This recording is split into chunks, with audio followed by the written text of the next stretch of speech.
This is the solution to question 28. So you had x squared over 3 plus 2x over 5 minus 4. I obviously have a fraction, means I'm going to have to get a common denominator. I put the 4 over 1 so that all of them would have a fraction. Right, the lowest common denominator between 3 and 5 is 15. Then I go off and say, how many times does 3 divide into 15? It goes in 5 times my numerator, which is x squared. Then I go, how many times does 5 divide into 15? It goes in 3 times my numerator, which is 2x.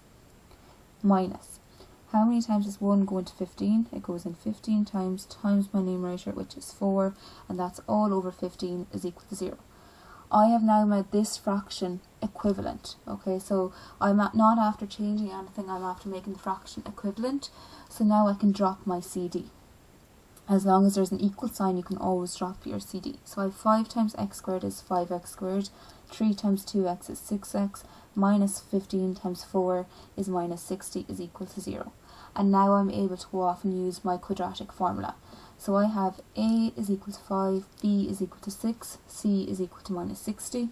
I have minus 6 plus or minus square root of 6 to be squared minus 4, bracket 5, bracket minus 60.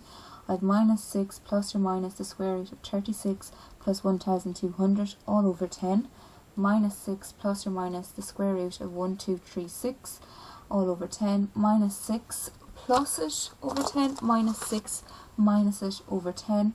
When I put it into my calculator, I was asked 3 decimal places, so it's 2.916, and x is equal to minus 4.116.